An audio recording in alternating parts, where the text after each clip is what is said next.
Assalamualaikum warahmatullahi wabarakatuh. Berjumpa lagi cikgu hari ini untuk soalan yang terakhir percubaan Negeri Kelantan tahun 2022 iaitu soalan nombor 17. Okey.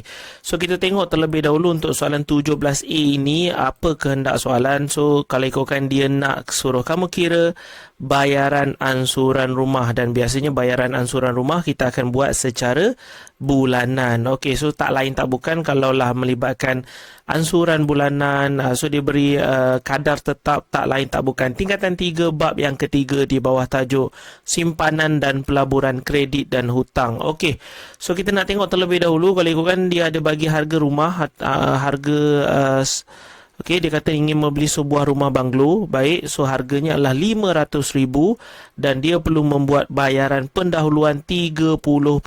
Bukanlah dia pinjam 100%. Sebaliknya dia dah buat down payment 30%. So kita nak tengok berapakah wang pendahuluan yang telah pun dibayar. Okey, so kalau ikutkan kamu akan ada 30% mewakili 30%, darab dengan harga RM500,000 lah.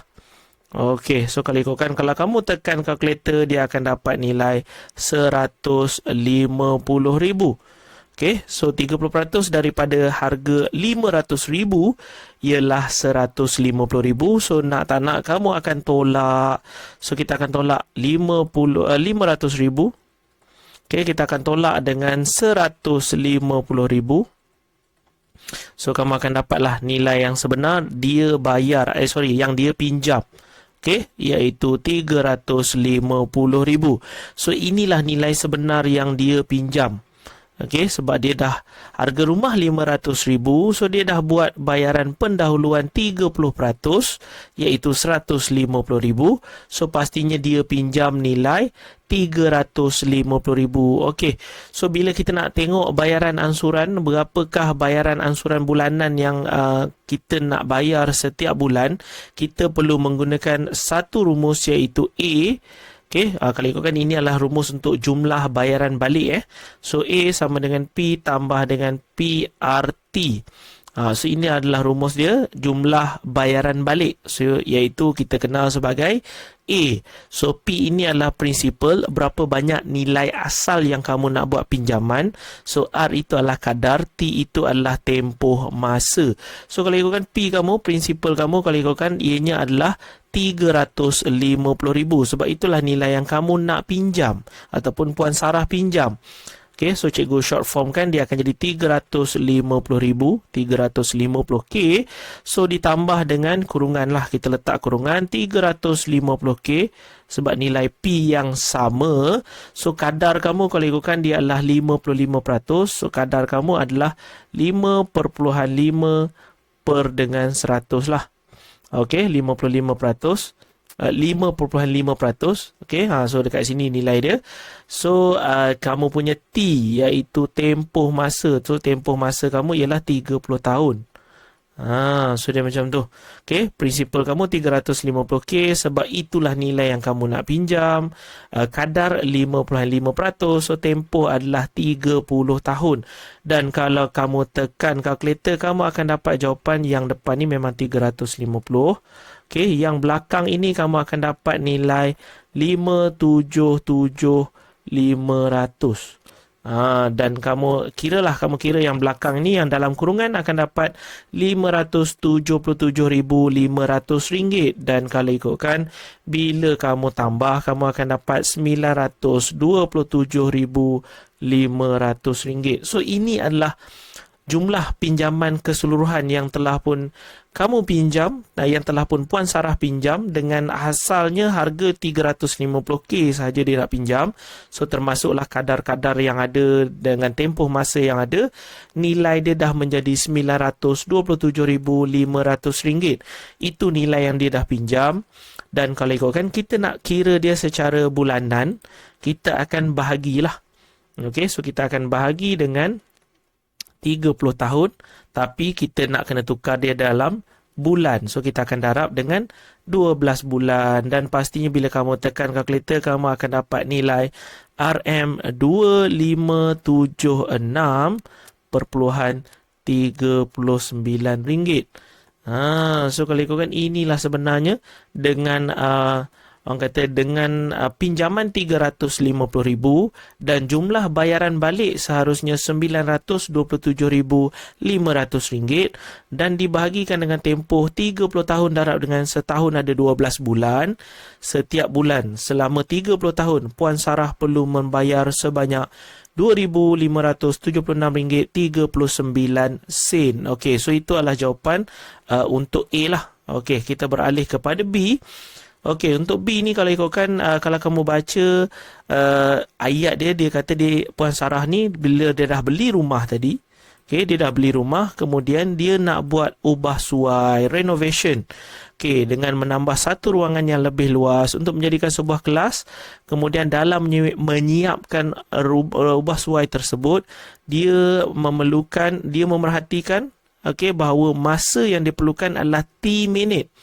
Okey, so kemudian kalau kamu baca ayat ni tak saling orang kata saling tak tumpah tentang tingkatan 5 bab yang pertama di bawah tajuk ubahan, sebab dalam ayat tu walaupun tak sebut berubah ataupun songsang ataupun langsung, tapi ayat dia tu memang yalah kamu perhatikan dia kata dia ada masa T minit. Okey, so disebut tentang huruf T, kemudian ruangan yang ditambah itu meningkat apabila semakin luas ruangan yang ingin ditambah. So maksudnya T ni masa. Kemudian untuk mengecat ruangan tersebut, dia kata semakin luas ruang yang nak ditambah. So maksudnya semakin luas ruang yang nak ditambah, semakin banyak masa yang diperlukan untuk mengecat. Walau bagaimanapun, masa tersebut didapati berkurang. Berkurang ni sebenarnya songsang. Dia macam itulah. Okay, semakin luas maksudnya langsung. So berkurang maksudnya songsang dengan P. Okay, kemudian dia akan songsang dengan P. So kamu tengok kamu ada R. Kemudian sebelum itu kamu ada P. So dia macam tu. Ada 3 maklumat dekat sini. So yang pertama kalinya kita akan ubah dia menjadi daripada simbol daripada simbol ubahan kepada simbol sama dengan. So T sama dengan K R per P. Wajib ada K setelah kamu ubah suai. Okey, daripada simbol ubahan. Okey, kalau kamu ubah ni, simbol ubahan ni, kalau kamu dah tukar simbol ubahan, wajib ada sama dengan dan juga K selepas itu. Perlu ada. Okey, sebab kalau tidak, kalau tak ubah, kamu tak boleh kira. Okey, kemudian kamu tengok dekat sini, jika 200 minit yang diperlukan, so nilai kamu yang pertama adalah 200. Kalau dia perlukan 200, okey, jika dia perlukan 200 minit digunakan oleh 5 orang pekerja, so maksudnya P kamu ialah 5. So P duduk di bawah So P kamu ialah 5 dan untuk mengecat ruang seluas 100 meter kuasa 2. Okey, sebentar.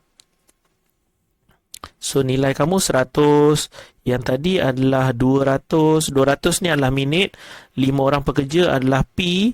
So 100 yang di atas, 100 ini adalah luas. Luas kamu ialah R lah. Okey, tadi yang kita dah kira. Okey, so sekarang kamu perlu mencari nilai K. Kita keluarkan kalkulator, kita masukkan 200, kemudian sama dengan, kemudian kamu akan ada huruf X, kita akan pakai X lah. Okey, kemudian kamu kurungkan 100, okey, tutup kurungan dan kemudian kamu buat pecahan 5. Kita tekan Shift calculate sekali, Shift calculate 2 kali. So dapatlah nilai K iaitu 10. So dapatlah nilai K iaitu 10. Okay, so K kamu ialah 10 dan kita gantikan semula T sama dengan 10 R per dengan P. So inilah orang kata kamu punya simbol atau kamu punya persamaan untuk ubahan lah. Okay, sebelum kita menyelesaikan dengan soalan yang seterusnya. Okay, so kalau kamu tengok dia kata dia nak luas ruangan, maksudnya dia nak R jika yang boleh dicat oleh 3 orang pekerja dalam masa 4 jam. Kena ingat T kamu ini tadi dalam minit, kali ni dia bagi 4 jam. So kena ingat 1 jam 60 minit. So bermaksud 4 jam 240 minit. So 240 sama dengan 10. So R itu nak dicari. Kemudian P kamu telah diberi 3 orang pekerja. Okey, so kalau ikutkan kamu akan ada 240 darab dengan 3. Okey, ataupun kamu nak guna kalkulator terus pun boleh.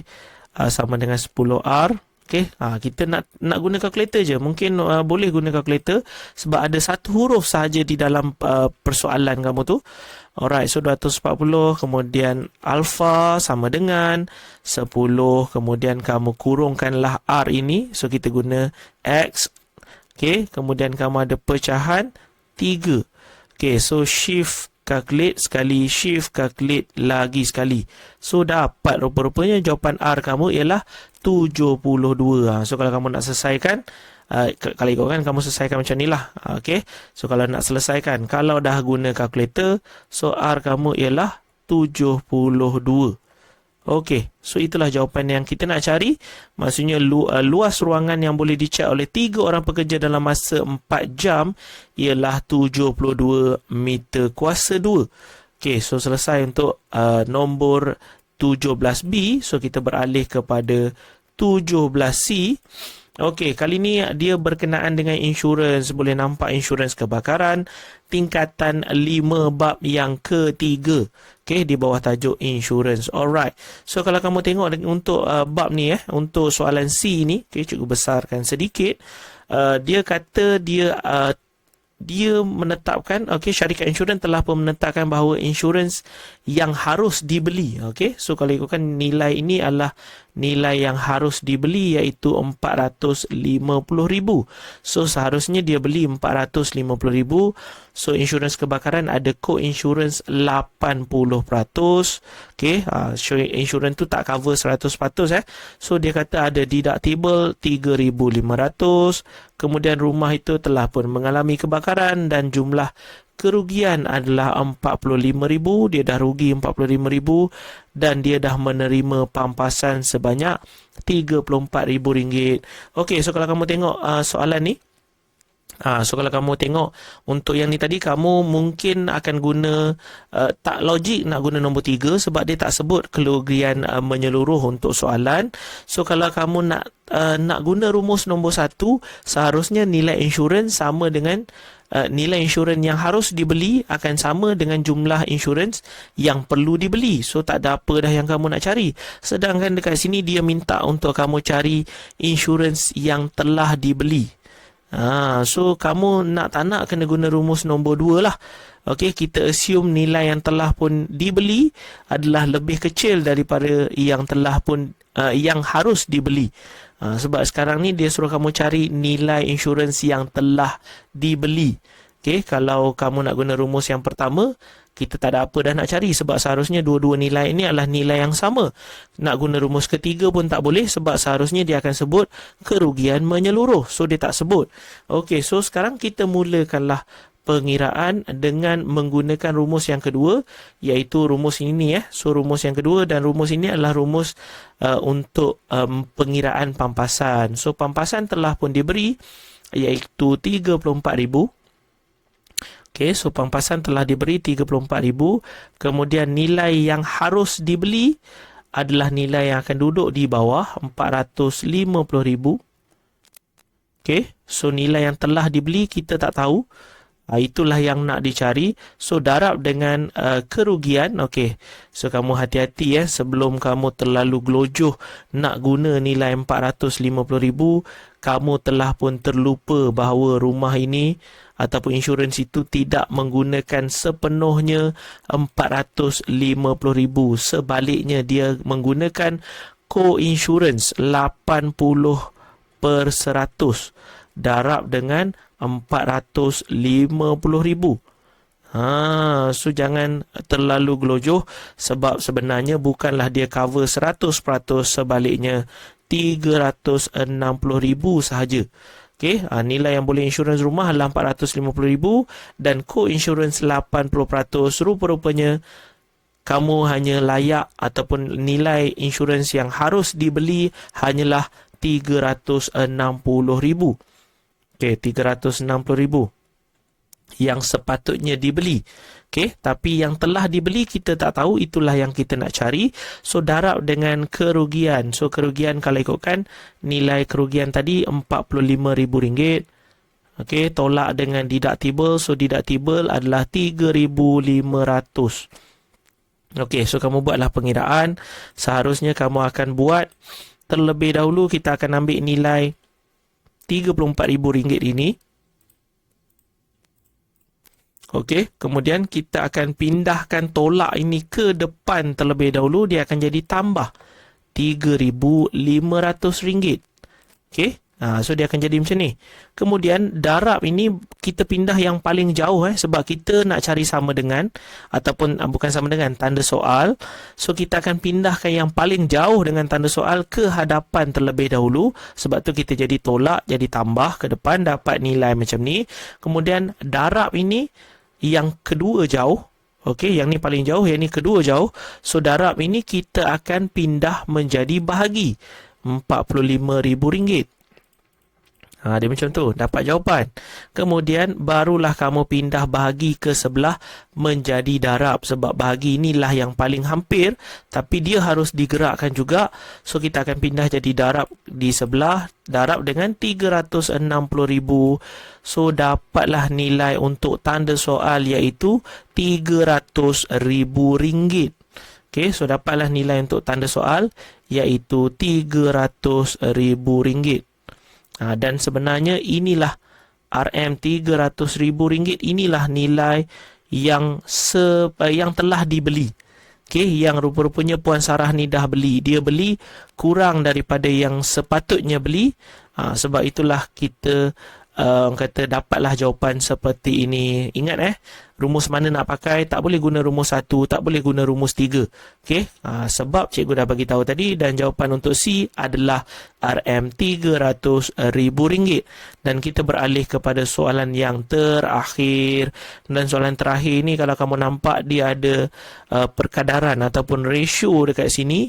Okey, ataupun dalam ayat bawah ni ada sebut tak? Okey, scale of drawing. So kita akan guna tingkatan 1 bab yang keempat di bawah tajuk nisbah kadaran. So inilah bab dia. Okey, so kita akan tengok. Dia bagi dekat sini adalah plan ataupun lukisan berskala untuk ruang yang ingin ditambah oleh Puan Sarah. So 1 cm ini mewakili 50. So nak tak nak kamu kena standby. Nilai ni kena darab 50. So nilai ini juga kena darab dengan 50. So nilai ini juga kena darab dengan 50. Kenapa kita harus darab dengan 50? Sebab barulah kamu tahu dia punya jumlah yang sebenar. Sebab 1 cm mewakili 50. So kita kena darab dengan 50. So kita akan fokus kepada soalan kamu. Soalan kamu bacalah, soalan dia agak panjang. Tapi cikgu akan teruskan kepada pengiraan. So kita akan ada bentuk petak yang besar ini terlebih dahulu. Okey, dan petak ini kalau ikutkan nilai atas ni adalah 1000. Macam mana cikgu tahu 1000? 20 cm darab dengan 50, so dapat 1000. So yang tepi ini adalah 15 cm darab dengan 50, so kamu akan dapat 750.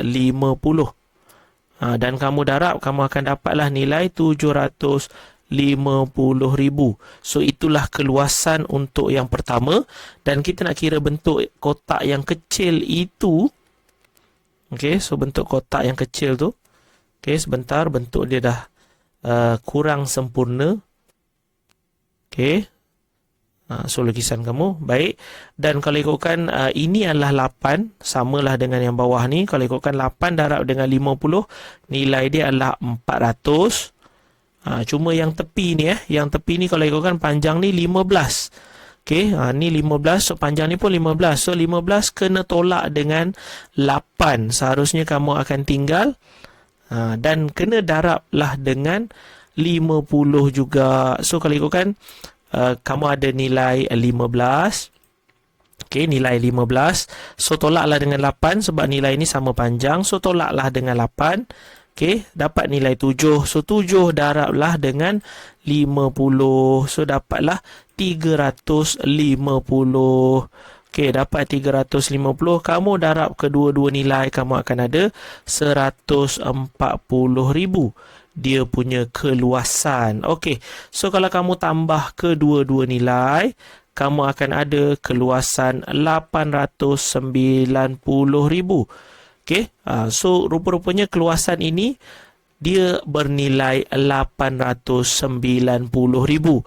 Dan kalau ikutkan, dia kata dia nak guna jubin 30 kali 30 ataupun jubin 50 kali 50. Mana yang lebih jimat? Okey, so kita nak tengok. Kalaulah kamu guna jubin 30 kali 30, maksudnya nilai dekat sini 900 lah. Nilai yang dekat bawah ni ialah 2,500. Dia macam tu So kalau ikutkan dengan yang ada, dengan keluasan yang ada 890,000. Okey, so kalau kamu nak guna jubin yang 900, okey, so maksudnya kamu nak guna jubin yang 30 kali 30, kamu bahagilah. Okey, so bahagi, so kamu akan dapat nilai 8900 per dengan 9. Sengaja cikgu guna nilai pecahan sebab ini bukanlah jawapan akhir. Okey, cikgu lebih suka untuk menggunakan pecahan. So, kalaulah dengan keluasan 890,000 dan nak ditutupi dengan jubin 30 kali 30, so kena bahagi, dapat nilai macam ni dan kita akan darablah dengan kos dia, iaitu RM2.40 sekeping. So dia macam tu. Okay, so kalaulah dia nak guna jubin yang bawah ni, okay, sebentar, cikgu tarik ke bawah lagi sikit. Okay, dia nak guna jubin yang 2,500, maksudnya dia nak guna jubin yang 50 kali 50, maksudnya dia kena bahagi dengan 2,500, so kamu akan dapat nilai 356. Okay, dan kita akan darab dengan kos dia iaitu RM5.60. So dia macam tu. Okay, so kamu dapat nilai. So kita buatlah pengiraan. Untuk jubin 30 kali 30, rupa-rupanya kos dia adalah RM2,373 Kalau nak guna jubin yang 50 kali 50, dia adalah RM1,993.60. So kamu nampak mana yang mungkin lebih murah. Okay, sebab kalau ikutkan soalan kamu, dia kata hitung beza harga jubin pilihan Puan Sarah dan suaminya. So dia suruh kira beza antara dua harga jubin ni lah. Okay, so kalau kamu tolak lah, beza maksudnya tolak. So kalau kamu tolak antara dua nilai ini, beza harga so cikgu tulislah beza harga. Nilai kamu tulislah. Beza dia kalau kamu tolak, kamu akan dapat RM379.73. Itulah beza harga antara jubin 50 kali 50 yang bawah dan juga jubin 30 kali 30. Dan seterusnya, nyatakan jubin mana yang harus dipilih oleh mereka lah jika ingin berjimat. So kalau ikutkan, nyatakan alasan.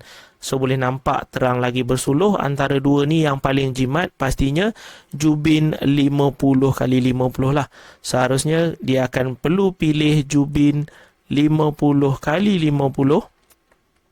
Okay, kerana dapat menjimatkan. Okay, dapat jimat. Ayat kamu buatlah supaya lebih sedap. Cikgu hanya menyampaikan apa yang perlu saja. Jubin 50 kali 50 kerana dapat jimat RM379. Okay, 73 sen berbanding.